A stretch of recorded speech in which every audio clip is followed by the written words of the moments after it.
saat Ramadan sehingga menghasilkan kualitas seperti yang diinginkan oleh Allah Subhanahu wa taala.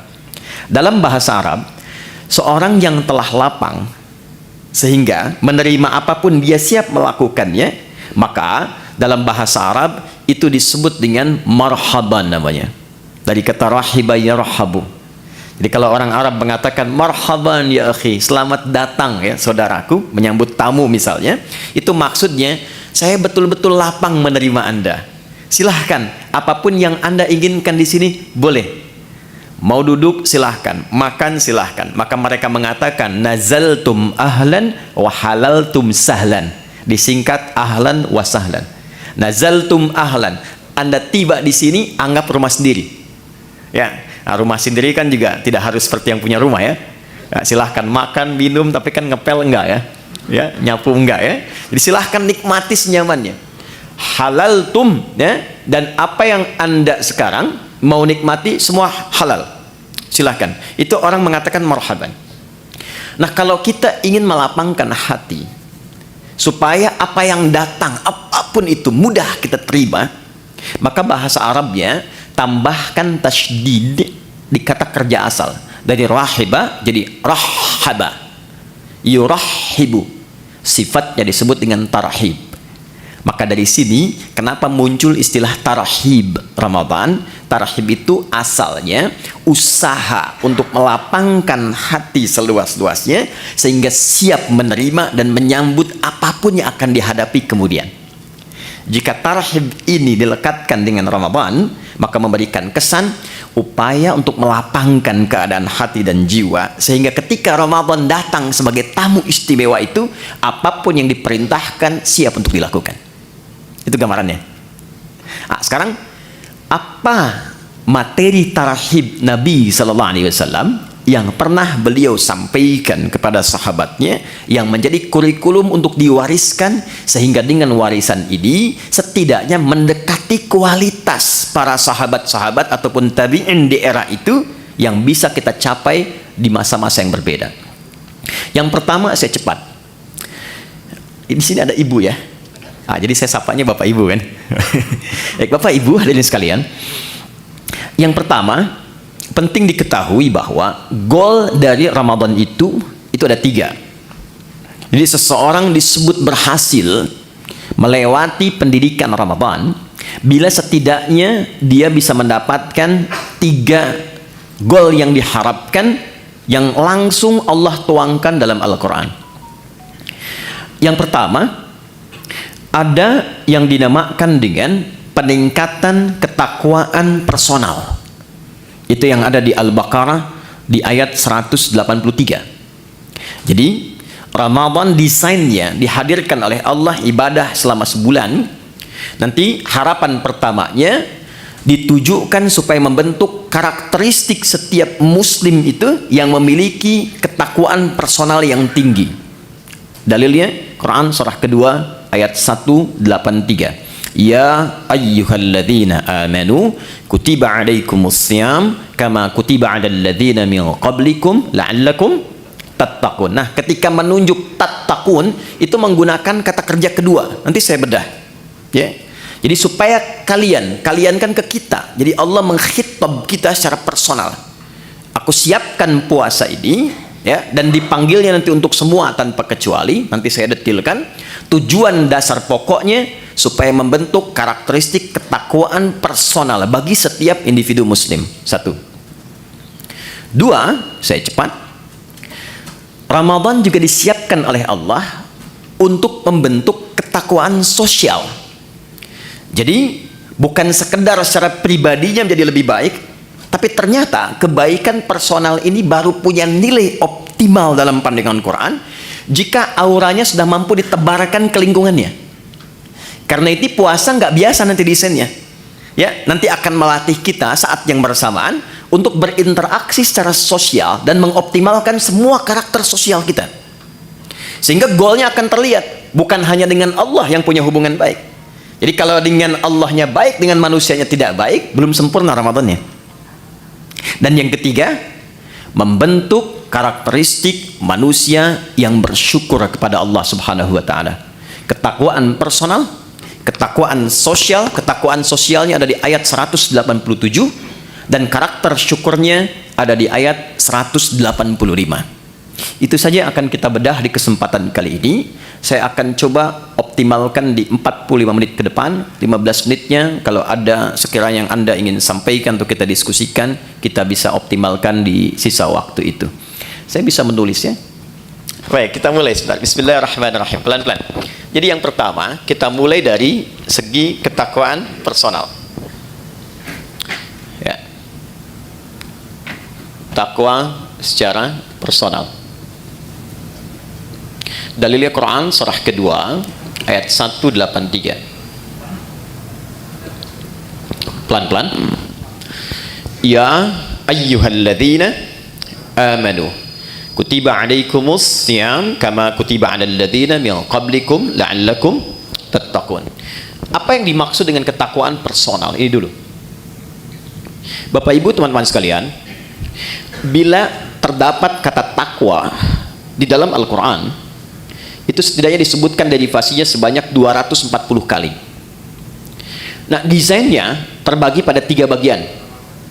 Nanti ada yang membimbing bagian jasmani kita, ada yang kedua membimbing akal atau intelektualitas kita, dan yang ketiga ada membimbing rohani kita, jiwa spiritual kita. Nah, hal yang terkait dengan bimbingan rohani ini yang membawakan atau memberikan bekal kepada kita untuk pulang kepada Allah saat meninggalkan dunia, itu yang diistilahkan oleh ulama dengan ketakwaan personal. Jadi babnya khusus, kalau mau dirincikan secara singkatnya adalah bab tentang aspek ritual, bahasa lainnya ibadah. Nah, sekarang dasar berpikirnya bagaimana? Kita itu kan tinggal bukan hanya di dunia kan? Baik ya? Setelah dunia kita meninggal, makanya disebut meninggal dunia. Ya, perginya kemana? Baik, berbahagianya di dalam Islam, bersyukurnya sebagai Muslim, konsep kehidupan yang dijelaskan tuh jelas sekali, nggak ada ambigunya. Ya, Anda bisa komparasikan untuk menambah wawasan kita misalnya. Di Islam itu dari bangun tidur sampai tidur dijelaskan, dari bimbingannya, doanya, caranya.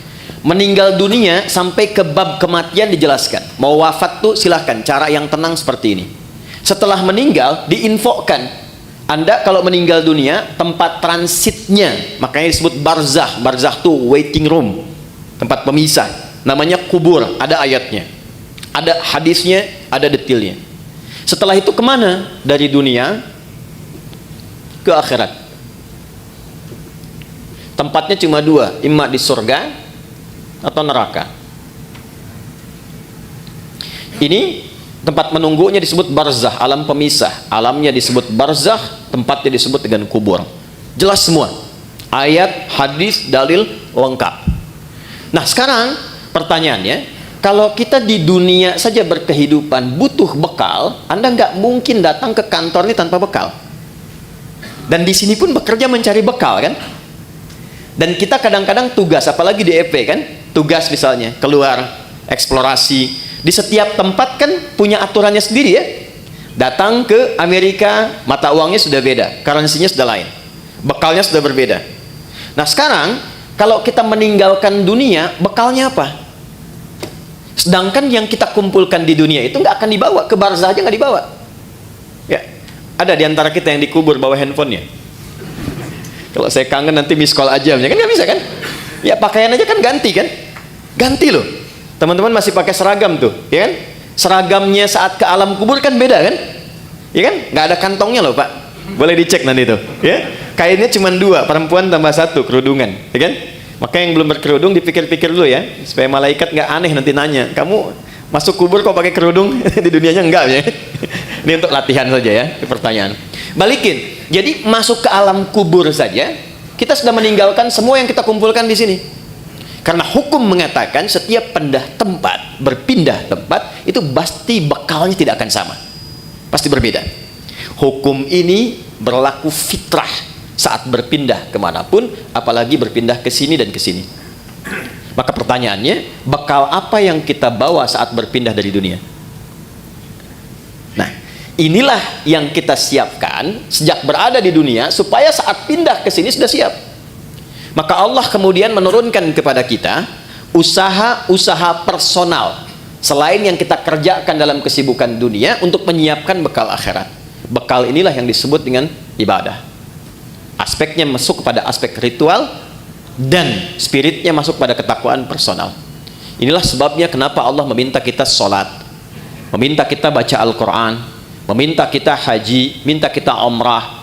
Ya, ada kaitan langsung dengan aspek-aspek keduniaan, tapi sesungguhnya tujuan utamanya adalah penyiapan bekal menuju kehidupan setelah dunia sini. Ya. Setiap kita menunaikan sholat, maka perbuatan sholat, baca Quran, puasa dan yang lain sebagainya itu untuk mendukung menjadi bekal kehidupan akhirat, maka oleh Quran dinamakan dengan hasanah namanya. Ya, hasanah. Contoh, sholat itu di Quran disebut hasanah. Quran surah ke-11 Hud ayat 114. Aqimis sholata tarafain nahar wa zulafan minal lail innal hasanati yudhibnas sayyiat. Sholat yang kita kerjakan sehari 5 waktu itu 17 rakaat plus dengan tambahan sunnah yang lain, itu oleh Quran disebut hasanah. Nah, setiap kita mengerjakan perbuatan hasanah, maka konsep dasarnya akan melahirkan bekal, diberi nilai bekal untuk pulang ke akhirat. Ya, berapa bekalnya? Setiap hasanah itu 10 poin. Ada di Quran surah ke-6 ayat 160. Ya, ini jangan dianggap biasa ya. Nanti kita lihat nih. Nanti taunya saat akan meninggal. Jadi akan meninggal semua hasanah dikonfirmasi. Makanya ada orang yang ketika akan meninggal kan senyum, tenang, panggilannya panggilan ketenangan, hasil ibadah. Contoh, dalam sholat kan kita tadi ada tumak ninah ya. Ya. Sholat, rukuk tumak ninah, sujud tumak ninah. Itu tumak ninah itu kalau terus dikerjakan memberikan sifat kepada jiwa. Sifatnya disebut mutmainnah. Nanti jiwa mutmainnah ini akan dipanggil saat akan meninggal, dikonfirmasi dengan pahala hasanahnya. Makanya ketika dipanggil Quran surah 89 ayat 27 sampai dengan 30, ya ayyatuhan nafsul mutmainnah irji'i ila rabbiki radiyatan mardiyah. Kenapa ada yang tenang, senyum? Karena ditampakkan. Ya. Dulu ada seorang kakek itu yang sangat soleh, ahli masjid. Hari Kamis itu, ya, beliau selalu merawat masjid. Hari Kamis ba'da asar sedang puasa, itu masya Allah, itu cuma di belakang sandaran, kemudian merem-melek begini, meninggal dalam keadaan yang sangat nyaman gitu. Ahli masjid wafatnya di masjid, cuma merem-melek meninggal. Itu hati-hati belakang ya, yang merem-melek tuh ya. Oke, balik sini. Man jaa bil hasanati falahu asyru amthaliha. Siapa yang mengerjakan satu perbuatan hasanah, dia dapat 10 poinnya, 10 kebaikan. Nah, 10 ini itu detailnya disebut dengan ajrun, lahum ajrun ghairu mamnun. Ajrun itu bahasa kita yang disebut dengan pahala namanya. Nah, ini yang kita kumpulkan hasilnya berupa apa? Pahala. Ajrun. Jadi yang ikut tuh ininya, hasanahnya. Dan 1, 2 ngitungnya bukan 1, 2, 3, 4, bukan begitu. Cara menghitungnya contoh di hadis Muslim, Anda baru masuk ke sini nih, tempat ibadah, mau sholat misalnya, itu baru datang sudah mendapatkan 25. Jarak 1 ke 2-nya 500 tahun, 2 ke 3-nya 500 tahun. Demikian seterusnya. Baca Quran setiap hurufnya itu 10 kebaikan. Ya. Nah, problemnya apa? Apa kaitan dengan pembahasan kita? Maaf sekali dengan bahasa ini. Setiap kita itu kan meyakini bahwa kita akan pulang, akan meninggal, ya kan? Gak ada satu pun, apalagi kita yang beriman, yang tidak meyakini bahwa satu saat kita akan meninggal. Ini kan sementara. Anda sesibuk apapun berada di sini, pasti hakul yakin bila tiba waktunya pasti pulang kan, pasti meninggal kan. Tapi pertanyaannya, di antara sekian orang yang yakin akan meninggal ini, sudahkah dia menyiapkan bekal yang cukup untuk pulangnya? Coba perhatikan, untuk yang sementara saja yang kita tinggali saat ini, betapa luar biasa seriusnya. Kerjanya berangkat gelap, melewati banyak kemacetan, pulangnya gelap lagi, ya kan? Serius kita kerjakan, tata kelolanya, aturannya dan sebagainya. Untuk mengumpulkan apa? Untuk mengumpulkan kenyamanan dunia yang sifatnya sementara. Bila tiba waktunya, rumah yang sudah dikumpulkan jadi mewah itu, kendaraan yang luar biasa, pakaian yang bagus-bagus, pada akhirnya ketika pulang kan nggak bisa dibawa ke sini pun. Mau pindahan rumah cuma 2x1. Sementara yang ada sekarang sudah dikumpulkan begitu besar. Karena memang bekalnya berbeda. Jadi konsep Quran itu, ingat, konsepnya itu sangat luar biasa. Hei, kamu mesti sukses dunia, akhirat pun bahagia juga. Makanya hasanah itu oleh Allah dibagi dua. Ada konsepsi dunia, ada akhirat. Ya, Quran surah kedua Al-Baqarah ayat 201. Wa minhum may yaqulu rabbana atina fid dunya hasanah wa fil akhirati hasanah. Jadi keseimbangan dalam Islam itu Allah nggak menginginkan kejar akhirat, dunia lupakan, tidak. Karena mencari akhirat itu tempatnya di dunia. Tapi jangan sampai juga terjadi, maaf, dunianya luar biasa, akhiratnya nestapa. Nanti kita akan temukan pengaruh-pengaruh ibadah ini, ada yang terkait dengan dunia tapi pokoknya adalah akhirat. Ini gambaran pertama. Nah, kenapa puasa? Kenapa puasa? Karena dari sekian kita beraktivitas, sekian lama diberikan waktu berkehidupan, kadang-kadang kebanyakan manusia lupa dengan tujuan berkehidupannya sehingga tidak siap untuk pulang. Contoh, kemarin di Pondok Indah saya sama-sama menghitung. Ini rata-rata usia berapa ya? Kita ambil 40 lah ya. Ya, entah ke atas atau ke bawah, 40 ya. Konsepnya begini aja, 40. Ya, 40 tahun itu kalau kita potong sedikit untuk tidurnya kira-kira berapa tahun? Akumulasi setengahnya lah ya. Dari mulai berkehidupan, tidur siang, tidur malam, kurangi 20 tahun. Jadi yang digunakan aktivitas 20 tahun. Oke. Dari 20 tahun ini yang dipakai ibadah berapa tahun? Kurangi kerja, makan, macam-macam. Ambil setengahnya ya. Jangan terlalu pesimis lah. Ambil 10 lah. Nah, ini yang dipakai sholatnya, ibadahnya, macam-macam. Dari yang 10 tahun ini, yang ibadah, yang ikhlas berapa tahun? Kan konsep diterimanya kalau ikhlas kan? Wa ma umiru illa liya'budullaha mukhlishina lahuddin. Ambil 5 tahun lah ya. Jadi usia 40 tahun itu amalan potensial yang dibawa untuk pulang 5 tahun. Potensial. Ya kan? Dan ingat, energi potensial kan ada kaitan dengan H juga kan? MGH kan? M dikali G kali H kan? Ya kan? Bukan cuma gravitasi dunia, tapi harus ada keseimbangan akhirat kan? Halo? Betul ya? Baru jadi kinetik kalau ada itu, baru kan setengah M dikalikan V kuadrat kan? Tambah kedua jadi mekanik kan? Baik, kita balik ke sini. Dari 5 tahun yang ikhlas nih, maksiatnya berapa tahun? Udah kebayang ya sekarang ya? Dan harapannya kan ke sini surga Firdaus kan? Bersama Nabi kan? Bekalnya mana? Itulah yang menjadikan sifat Rahman dan Rahimnya Allah diaktualisasikan kepada kita dalam wujud Ramadan itu. Allah menginginkan sekalipun waktunya terbatas, tapi dengan kasih dan sayangnya diinginkan oleh Allah setiap hambanya yang beriman itu punya peluang yang tinggi untuk mendapatkan rahmat Allah di akhirat berupa surga. Maka didatangkanlah setiap tahun 12 bulan itu dari sekian kesibukan 30 hari khusus untuk meningkatkan ketakwaan personal ini, sehingga meningkatkan peluang-peluang untuk mendapatkan rahmat di akhirat. Kenapa wujudnya puasa? Karena puasa adalah desain satu-satunya yang menjadikan setiap manusia mudah meningkatkan amal soleh. Satu, Anda kalau tidak sedang puasa, jangankan sholat sunnah, maaf, sholat fardu pun kadang terlambat dan kesannya biasa. Nanti lihat saat puasa, jangankan sholat fardu, ketinggalan sunnah, gelisah. Lihat awal pertama Ramadan nanti ya, para ibu bahkan sudah maaf sekali ya, sudah mulai memesan tempat, membuk tempat-tempat saf pertama dengan sajadah itu. Dan itu bukan ngejar sholat fardu, ngejar tarawih. Dan tarawih sunnah kan? Ya kan? Anda keluar dari sini, ada yang minta, belum tentu diberi. Tapi saat puasa, yang tak kelihatan mata itu ditanya. Berapa fakirnya? Berapa miskinnya? Berapa yatimnya? Dikumpulkan. Jadi puasa itu dahsyatnya, apalagi Ramadan, bisa membuat seseorang itu mengakumulasikan semua potensi ibadah yang bisa dilakukan.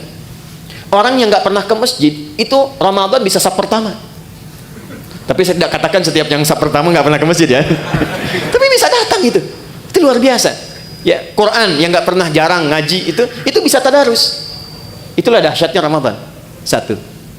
Yang kedua, ketika seseorang sudah mulai mendapati Ramadan, apalagi dia serius dia pekerjakan itu, maka potensi-potensi maksiat yang mengikis kebaikan-kebaikan itu bisa dijaga, bahkan ditekan dan dihilangkan saat Ramadan. Seorang yang pemarah sekalipun itu bisa libur marahnya, Pak. Ada pemarah jam setengah 6 dicaci maki, 30 menit lagi buka, jam 6 buka, setengah 6 caci maki, dia nggak balas, dia diam aja. Istrinya heran, dia tanya, kok nggak balas, Pak? Tar habis maghrib gitu. Bisa tahan ya, karena konsepnya demikian. Minimal dia takut batal puasanya, dia melatih dirinya dari sejak awal. Korupsi bisa libur tuh ya, sogok menyogok bisa libur, takut batal ya. Itu konsep dasar pertama kenapa dimunculkan puasa, karena panggilannya ketakwaan personal di bagian pertama. Jadi secara singkat begini, di balik kesibukan dunia yang kita kerjakan, sekali-kali Allah minta kita sadar, hei, ingat kamu akan pulang. Kalau memang belum bisa mendapatkan yang optimalkan Ramadan. Karena itulah saya cepat langsung ke ayatnya. Ini kalau waktunya panjang, saya bisa detailkan dari setiap huruf Quran. Contoh, waktunya panjang, cuman kesempatannya ini. Yuk, masuk ke Al-Baqarah 183. Saya ambil contoh singkat saja. Ya ayyuhalladzina amanu. Saya ambil satu ini saja, itu kalimat. Ya disebutkan 361 kali dalam Al-Quran. Itu menunjuk panggilan, bisa panggilan dekat, menengah dan jauh. Nidaul qarib, mutawassit wal ba'id. Huruf panggilan di gramatikal bahasa Arab itu ada 14, tapi yang di Quran digunakan hanya ya, pemanggil dekat, menengah dan jauh. Ayyuha disebutkan 150 kali dalam Al-Quran. Ayyunya berfungsi menguatkan pesan, haknya mengingatkan. Alladzina disebutkan sebanyak 1080 kali dalam Al-Quran. Panggilan mencakup semua tanpa kecuali, laki-laki, perempuan, besar, kecil, dan semua status keduniaannya. Perhatikan baik-baik betapa satu huruf ini kesannya luar biasa. Khusus untuk Ramadan, panggilannya dibuka dengan ya ayyuhalladzina amanu, seakan-akan Allah ingin memberikan pesan yang kuat. Hei semua hambaku, laki-laki, perempuan, besar, kecil, yang merasa beriman. Terlepas dari tingkat keimanan kalian beda-beda. Ada yang imannya kuat sehingga merasa dekat dengan Allah.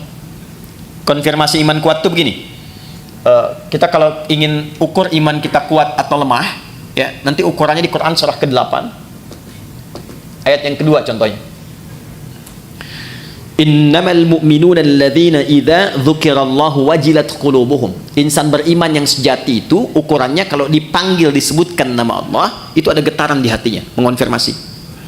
Karena itu diperdengarkan nama Allah setiap hari 5 kali setiap pergantian waktu di telinga kita. Telinga itu bahasa Arabnya udun, jamaknya disebut adzan. Maka diperdengarkan dalam adzan lafaz Allah, Allahu akbar, Allahu akbar. Nah, teman-teman merasakan nggak waktu ada panggilan itu di hati itu ada getaran kan? Allahu akbar, Allahu akbar, ada getaran kan? Nah, itu konfirmasi iman. Kalau kemudian itu direspon dan sadar saat dipanggil, misal subuh 4.35 dipanggil, Anda masih tidur, Allahu akbar, Allahu akbar, Anda langsung bangun, ya Allah sudah adzan, wudu, siap-siap sholat. Nah, ini menunjukkan iman Anda standar. Masih charter tuh. Standar. Ya, Anda jam kerja jam 7 di sini, masuk jam 7, standar kan? Ya kan? Tapi yang hebat tuh begini, dipanggil 4.35, jam setengah 4 sudah bangun. Ada yang begitu. Ya, itu isyarat misal di Quran surah ke-4 ayat 103. Inna salata kanat 'alal mu'minina kitaban mauquta. Insan beriman tuh tahu waktu salat karena tahu dia siap-siap sebelum dipanggil. Itu yang hebat. Nah, maka orang-orang yang standar itu yang menengah jaraknya. Ya, hei yang menengah, yang kalau dipanggil baru datang.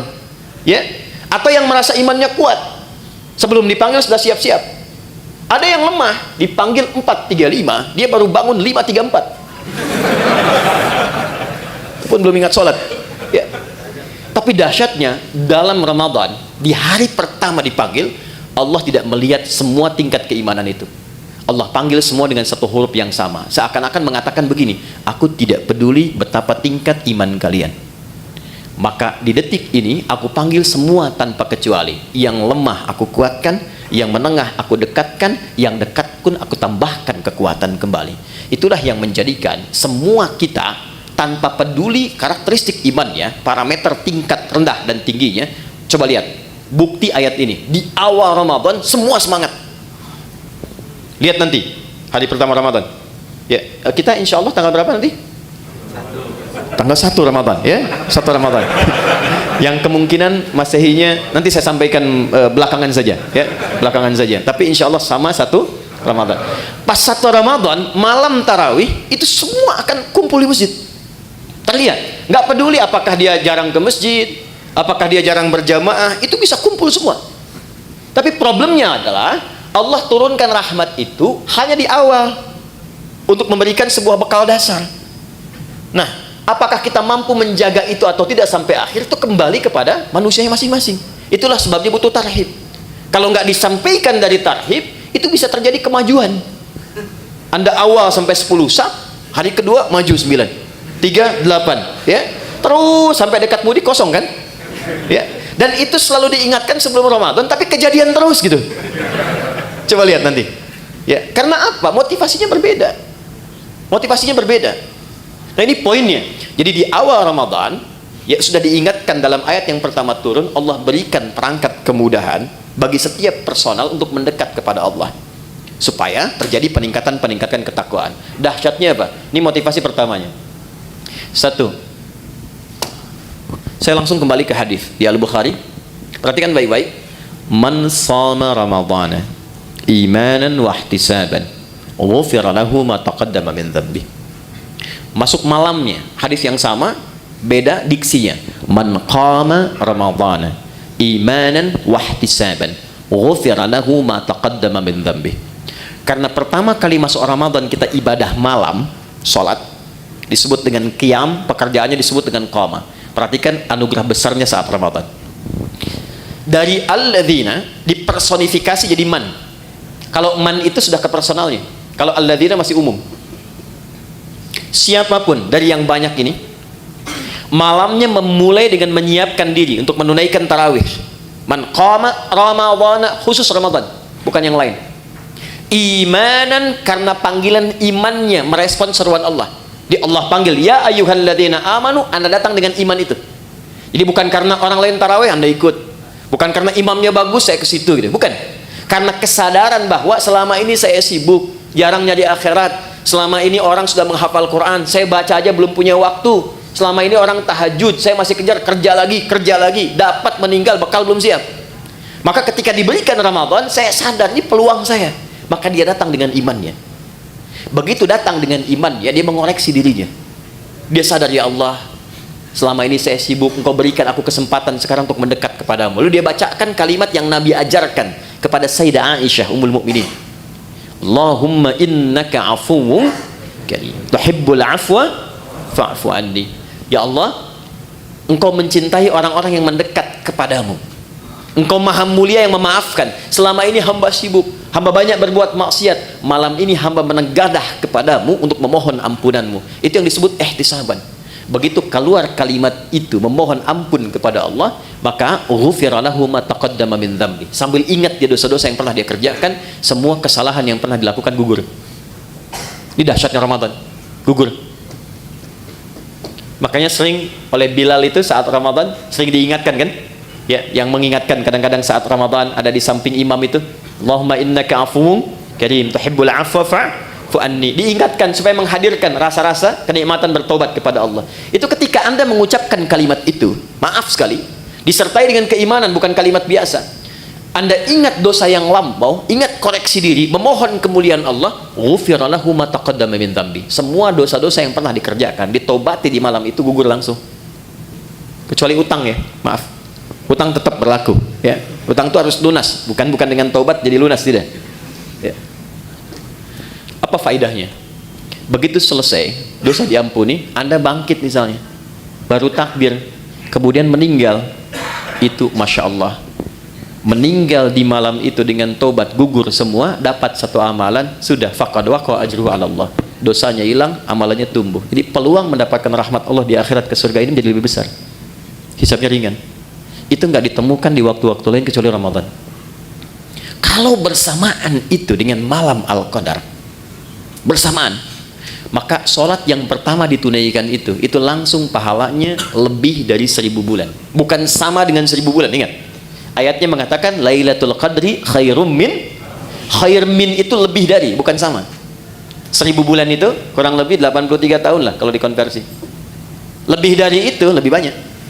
Jadi kalau ada misalnya Anda ngaji itu selepas tarawih cuman baca satu ayat misalnya Nun, pas malam Al-Qadar, itu nilai nunnya lebih daripada 83 tahun. Ada yang seharian bisa baca nun nun nun nun. Ya, dan ingat di hadis Muslim konsepsi pahala itu kan menutup dosa. Ya, pahala tutupin dosa, pahala tutupin dosa. Ini sholat nih ya, misal selesai sholat ada yang menggibah dan nggak tanggung imamnya misalnya, ya gitu amat ya bacaannya, si amat aja nggak begitu ya, dia keluar tuh, dibicarakan itu di hadis Muslim, pahala sholatnya langsung ditransferkan kepada orang yang digibahkan itu. Wasyatama hadza wa qadhafa hadza wa daraba hadza wa safaka dama hadza. Ada yang berselisih, difitnah, itu langsung pindah. Jadi konsepnya yang soleh menutup yang salah. Nah sekarang berapa banyak yang dikumpulkan yang soleh itu? Sementara dari ujung kepala sampai ujung kaki maksiat seringkali terjadi setiap detik sekarang. Mata udah salah lihat tuh, baru bangun udah salah lihat, cek WA kan? Niatnya pengen lihat YouTube ceramah, yang keluar iklan yang tak pantas, ya kan? Dilihat apa dilewat? Ya, dilewat sayang, gitu kan? Dilihat dosa, ya. Tapi kan iman yang menguatkan, lewat. Ya, istighfar lisan, astagfirullah. Ya, ingat meninggalkan maksiat itu ada pahalanya. Jadi ketika Anda skip atau Anda palingkan ada istighfar, dicatat pahala. Bukan cuma tinggalkan biasa, itu nahi mungkar. Nahi mungkar itu ada pahala seperti amar ma'ruf. Tapi harus bersamaan. Palingkan istighfar, bukan istighfar nggak berpaling. Astagfirullah. Ya. Apalagi sini, ini nutup nih. Jadi itu nggak ada kecuali Ramadan. Maka tumbuhkan motivasi, maaf sekali dengan bahasa ini, tumbuhkan motivasi bahwa Ramadan itu adalah momentum kita untuk mengejar husnul khatimah. Itu poinnya. Maka di ujung ditutup dengan kalimat kama kutiba 'alal ladzina min qablikum la'allakum tattaqun. Diharapkan dengan meningkatnya ibadah di bulan puasa ini ada kesadaran personal dalam diri kita bahwa kita satu saat akan pulang, dan bekal pulang itu cuma takwa. Cuma takwa. Karena saat kita roh ditanamkan pada jiwa, itu membawa potensi takwa. Jadi begitu roh masuk ke dalam jiwa kita menjadi nafas, diserap ke dalam bahasa Indonesia menjadi nafas, bisa bernafas, tanda kehidupan. Nafas itu kalau sudah masuk ada takwanya. Di mana ditemukan? Quran surah 91 ayat 7 sampai 10. Wa nafsi wa ma sawwaha fa'alhamaha fujuraha wa taqwaha. Makanya potensi takwa itu dioptimalkan dalam bentuk ibadah.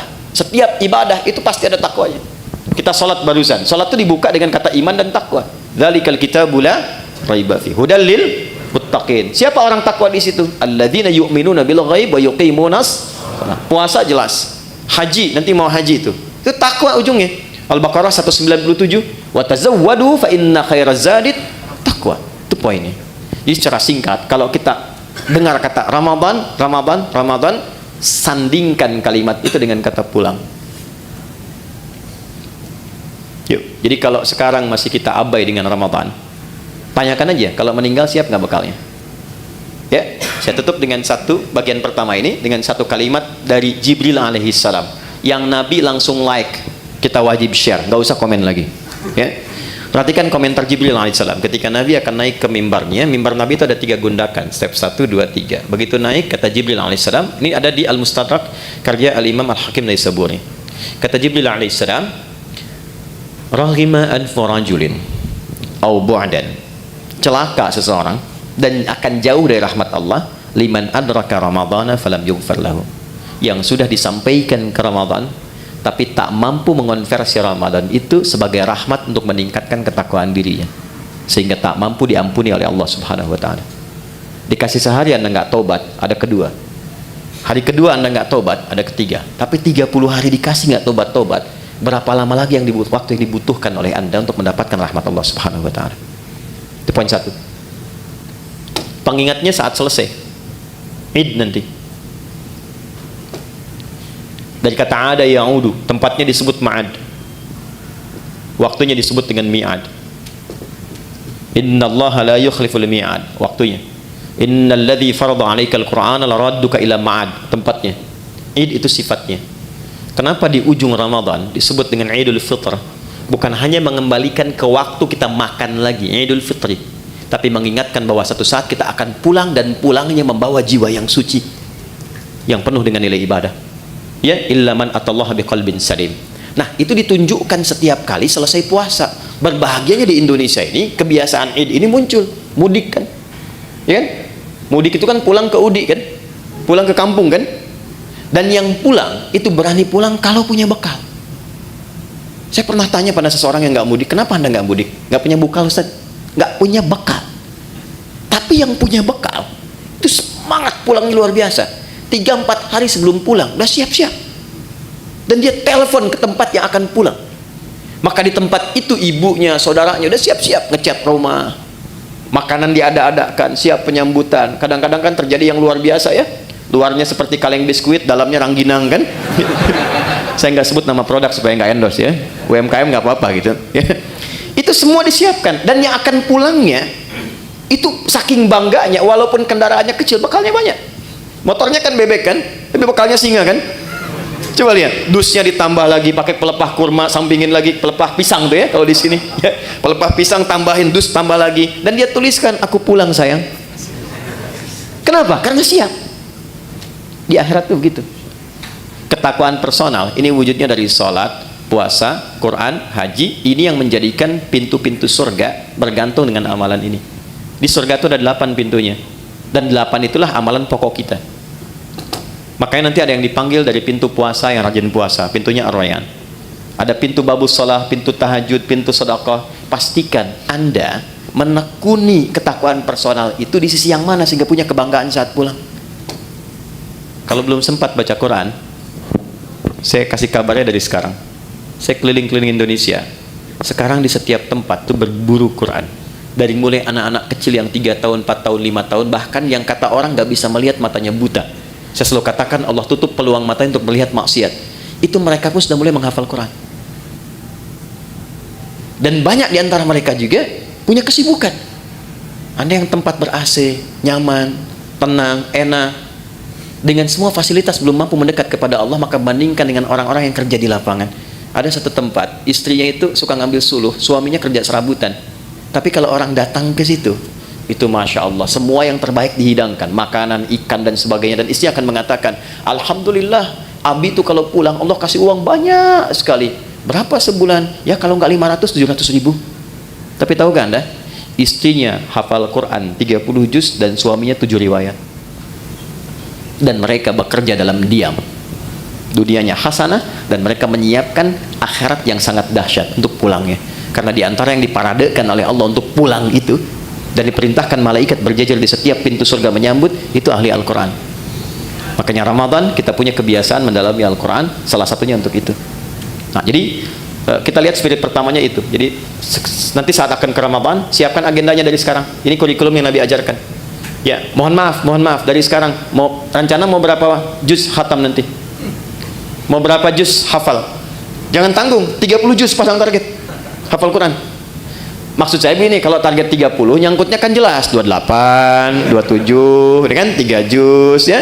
Kalau cuma 1 juz kan targetnya, nanti nyangkutnya kan nggak jelas tuh ke bawahnya. Dari sekarang siapkan.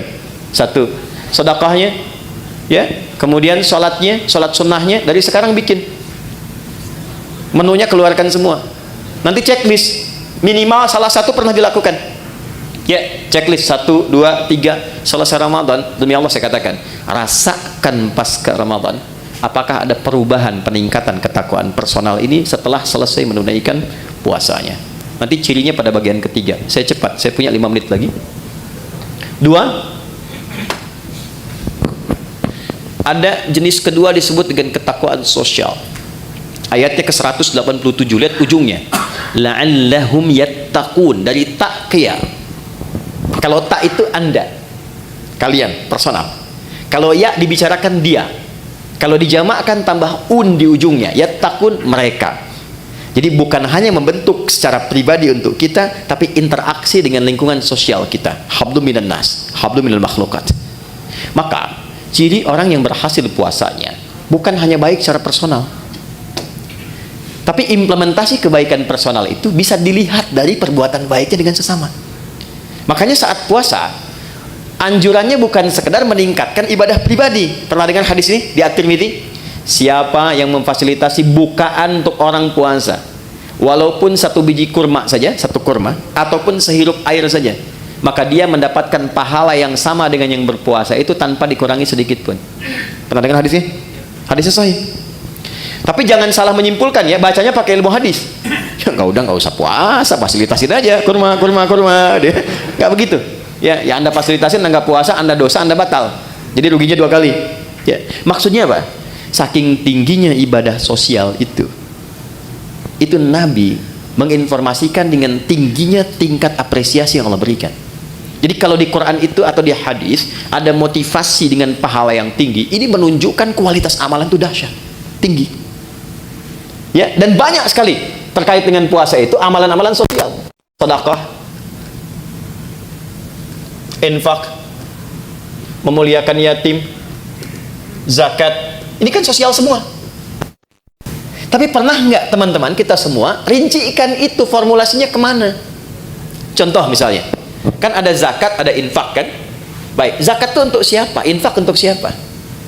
Ternyata skema infak itu dia ada 2 tuh, ada infak wajib, ada infak sunnah. Yang wajib itu untuk keluarga, disebut dengan nafkah namanya.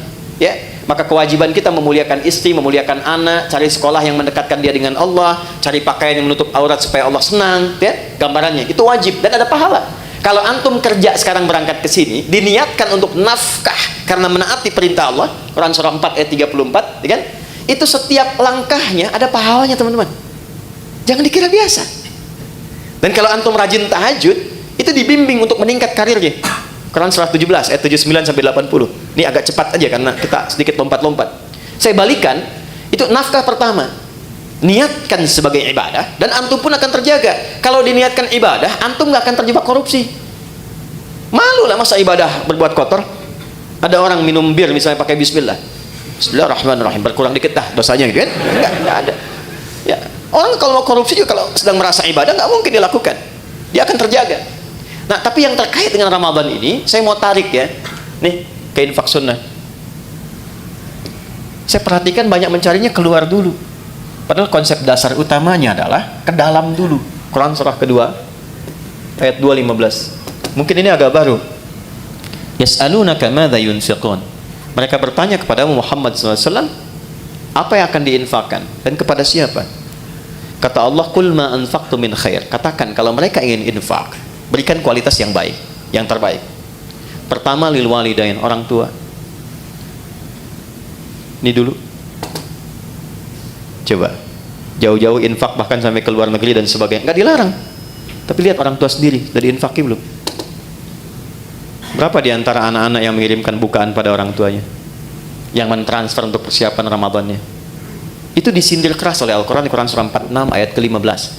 Bahkan kata Quran, kalaupun Anda sudah sukses dan menikmati kesuksesan itu, mungkin, maaf ya, ini isyarat Qurannya, kesuksesan itu didapatkan bukan hanya kerja-kerja keras Anda. Saham Anda mungkin 30%, 70%-nya ibu yang sering tahajud minta sama Allah nangis, ayah yang dengan peluh keringatnya luar biasa. Gak apa-apa ya Allah, saya mencangkul anak saya, yang penting jadi direktur. Gak apa-apa ya Allah, saya tidur di amparan-amparan, yang penting anak saya bahagia di kemudian hari. Itu disindir keras.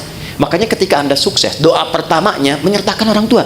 Rabbi auzi'ni an ashkura ni'mataka allati an'amta 'alayya wa 'ala walidayya. Maka ketika Anda menyiapkan pos infak saat Ramadan nanti, yang paling prioritas pertama orang tua. Ini dulu. Nah, ini desain pertama akan memperbaiki hubungan-hubungan sosial yang tingkat pertama dengan orang tua. Mungkin hebat sholatnya, ternyata dengan ibunya bermasalah. Ya, hebat puasanya, sunnah dikerjakan, dengan ayahnya belum selesai masalahnya. Tuntaskan dulu. Ini skemanya. Wal aqrabin, kerabat terdekat. Nomor 2. Wal yatama, baru naik ke anak yatim. Wal masakin, baru orang miskin. Wabnis sabil, orang-orang yang kesulitan. Setelah itu baru nanti yang umum, yang fi sabilillah. Banyak sekali cabangnya, bisa kita kumpulkan. Nah, singkatnya adalah, mumpung sekarang kita masih di bulan Sya'ban, dari sekarang disiapkan, nabung dari sekarang. Berapa anggaran infaknya nih untuk skema sosial untuk Ramadan? Setiap hari keluarkan misalnya 1, 2, 3, support A, support B, support C, Karena yakin Ramadan itu dengan sendirinya pasti akan meningkat. Pasti disiapkan oleh Allah. Pandai-pandai melihat berapa yang Allah siapkan untuk kita. Kalau sudah cukup di dalam rumah, Anda dapat gaji misalnya 20 juta, kebutuhan di rumah 10 juta, tabungan 5 juta untuk ke depan, untuk anak-anak. Berarti 5 juta itu peluang ibadah Anda lewat harta. Optimalkan. Tinggal diatur nanti bagaimana penyalurannya saat Ramadan. Dan yang paling dahsyat, ada nanti skema yang ketiga, yang terakhir, sedekah. Yang sifatnya lebih luas lagi. Bukan hanya muslim, tapi sampai non-muslim. Sampai non-muslim. Anda bekerja kan di sini nggak semuanya muslim tuh, pasti ada non muslimnya. Nah, tebarkan aura Ramadan kepada teman-teman juga, ya. Jadi begitu datang nanti bulan Ramadan, bisa dibikin skemanya untuk sedekah itu lebih luas sifatnya. Mungkin di antara anak mereka ada yang kesulitan, bisa diberikan bantuan SPP-nya, ya kan?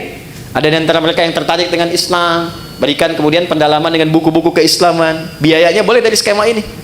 Bahkan nanti bisa dari zakat yang mu'allafati qulubuhum. Ya, Anda mau buka berbagi makanan kan banyak tuh. Kata Nabi berbagi. Sampingnya mungkin tetangga non muslim, ajak. Anda mau buka bersama barang-barang nih ya, jangan yang muslim saja. Mungkin ada non muslim tertarik, ajak. Ya, ketika dia bertanya, ya, kok saya boleh ikutan? Sampaikan Islam atau Quran yang mengajarkan saya untuk berbagi. Ya. Nanti hari kedua dia tanya lagi, hari ini Quran ngajarin lagi apa berbagi? Ini poinnya. Yang terakhir, yang ketiga, ya, kita akhiri. Jika semua ini sudah bisa kita lakukan, maka semua latihan ini akan merubah kepribadian kita dan membentuk karakteristik yang baru pasca Ramadan. Gambarannya begini, maaf sekali, kalau teman-teman biasa makan pakai ayam pakai kerupuk, ya, ini Ustaz Mubarak waktu pesantren tuh capruk, kecap kerupuk ya. Saya satu pesantren dengan beliau loh. Kecap kerupuk ya. Nah, setelah 30 hari, hari ke-31 ayamnya dikasih, kerupuknya nggak dikasih. Kira-kira komentar pertama apa? Mana kerupuknya? Karena sudah terbiasa kan? Baik. Ramadan kan kita dilatih. Kebiasaan sholat, biasa baca Quran, biasa berbagi, biasa mendekat, biasa evaluasi. Masa 30 hari melakukan itu nggak merubah karakter? Pasti akan ada perubahan. Ya, hal pertama yang didapatkan pasca itu, yang pertama ketenangan. Itu dulu. Jadi Allah itu kalau ingin merubah seorang hamba jadi lebih baik, hatinya ditenangkan dulu. Karena tenang ini kunci sejalannya. Hidup tenang, di rumah tangga kan tenang ya. Samara itu kan sakinah dulu. Sakinah kan tenang ya. Di kaya pun kalau nggak tenang nggak enak. Coba pilih mana? Kaya tapi gelisah atau miskin tapi tenang? Nggak ada pilihan ketiga, jangan maksa. Saya tahu kaya dan tenang ya. Kaya tapi gelisah atau miskin tapi tenang. Jadi Allah itu kalau ingin merubah seorang hamba menjadi lebih baik, itu diberikan ketenangan dulu. Setelah tenang nanti baru diinstal. Dia pengen apa? Apakah ilmu, apakah harta atau kedudukan? Baru diarahkan. Anda kalau sholat, yang didapatkan kan bukan solusi dulu kan? Sebelum tanha anil fahsya'i wal munkar, ketenangan dulu. Makanya kalau orang itu kalau sudah sholatnya bagus, hatinya lebih tenang. Baca Quran juga begitu. Ya, jadi kalau Anda sedang gelisah, ibu-ibu itu jangan bikin status. Gak menyelesaikan persoalan. Ya, ini mendung di sekitaran bikin status. Mendung ya, yang gak menghentikan mendung kok. Ya, kalau sedang gelisah, ambil wudhu, ngadap kiblat, ambil mushaf, baca Quran. Tenang hati. Walaupun solusi belum datang.